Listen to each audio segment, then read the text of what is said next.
Hi, this is Jeff Wimmer from Studio Cycles and StudioCycles.com, and in this short YouTube video I want to talk about Studio Cycles, the highs and the lows of bikes for 2012.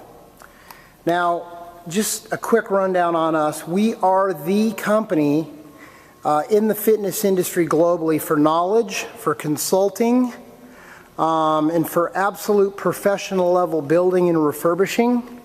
We consult with pretty much anybody who's anybody in the fitness industry that manufactures bikes.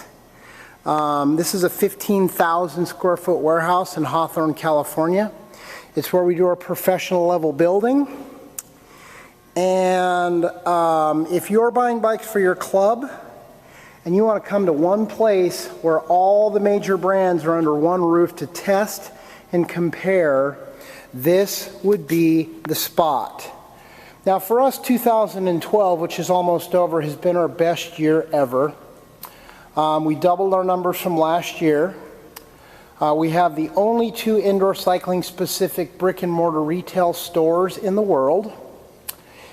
And the move to this 15,000 square foot warehouse has afforded us ability to grow comfortably. We've got a 150-foot workbench with 10 stations. We have bike displays that are absolutely unparalleled in terms of going somewhere and looking at almost a timeline and history of indoor cycling. So we want to talk about the bikes that we carry, and the bikes that were the most popular, and the bikes that really were duds for us in one respect or another. So let me get this thing mounted and snugged up, and we will look at some bikes. Now this is the Schwinn AC Performance. This is actually the AC Performance Plus. This is a brand new bike for 2013. The Schwinn AC series bikes, the AC Performance and the AC Performance Plus, were absolutely hands down our best-selling bikes for 2012.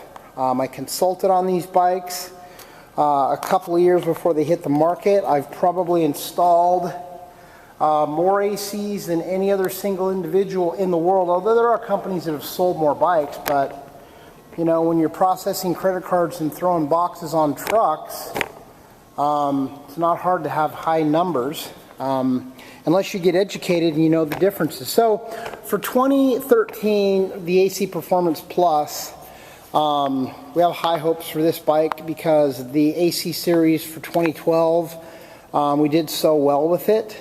And our building and tuning and optimization process makes the AC series bikes our best of the best for 2012. And the AC Performance Plus will probably be at the top for 2013. Next in line are the Star Trek Spinner Blades, NXTs, and Pros with the new proprietary bottom bracket and pedal system. I think the Blade is probably one of the most striking bikes to ever come out of a factory for indoor cycling on a commercial level. It looks like it was milled from a solid block of aluminum. It's a very handsome, very durable, just bomb-proof looking bike. The Star Treks and the Schwinns were absolutely our best sellers online, in our stores, and to clubs. We have the Kaisers. This is the M3. And I think when people do their homework and they do comparison shopping, the Kaiser M3 is a beautiful bike. It does have the lightest flywheel. It provokes the least amount of inertia. In fact, it seems to provoke zero inertia, which, if you're a non-cyclist, it's just a negative pedal stroke. And you know, when you raise the handlebars, it makes the bike longer. So if you're petite, you know, it's not typically a good fit. They did come out with what they call the all-new M3 Plus.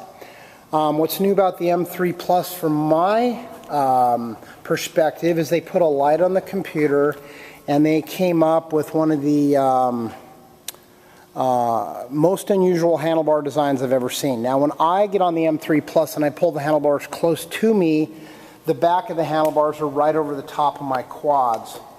So for every Kaiser we've sold this year, we've probably sold 300 to 400 Schwinns and Star Treks. Le Monde, which I understand was in bankruptcy, which has happened to a few companies in the industry in the last 5 to 10 years. Doesn't necessarily mean they're out of the game, but they were bought by Hoist. And I wish them luck, but quite frankly, the Le Monde RevMaster bikes, it's kind of a stale design. They've rounded the tubes and added cam levers, but this is basically the same bike as it was 10 years ago when it was yellow. Flat, skinny flywheel, lack of perimeter weighting, non-aggressive inertia-producing flywheel. The Kaisers and the Le Monds, I think, are big draws for some folks that aren't educated in the differences because they're very quiet and very smooth. When you eliminate aggressive inertia production, and since so many people who ride these bikes are not cyclists, it quickly dilutes the quiet, smooth dynamic, in my estimation. And I've sold thousands and thousands and thousands of these bikes individually to people in my stores and on my website. In fact, if you're looking for a bike for yourself, I'm the owner of the company. You can call me directly 7 days a week, 10 a.m. to 10 p.m. 888-909-BIKE, that's home office, 818-470-2204.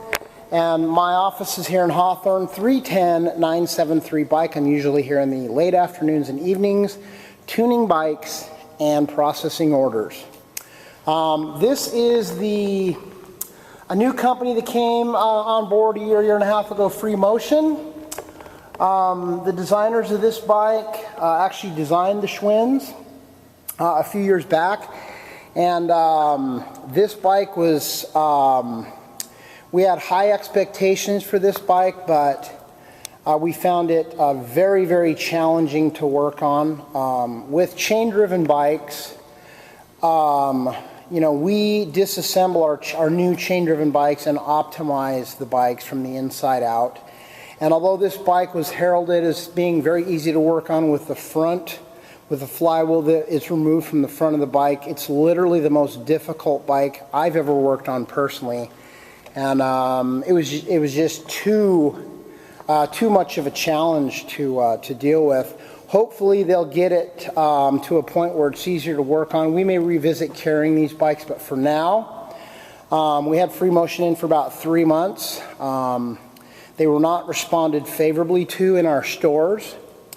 And we had enough issues with the Free Motion bikes where we brought them in. We were all set to consult, and we dumped them after 3 months. So for us, the Free Motion bikes were not a contender. They do have a belt-driven bike. It may be possible that they switched to a belt because the chain drive was challenging for the folks at Free Motion to get correct. Hard to say, but we wish them good luck. We'll be reviewing the belt-driven Free Motion bike here later this month. We'll give you some honest, earnest feedback on the bike after we do our thing. So these are the bikes that we've carried, and these are the bikes that we've scrutinized and compared and put into our stores and onto our websites and done comparative analysis with. And these are what's been available for 2012.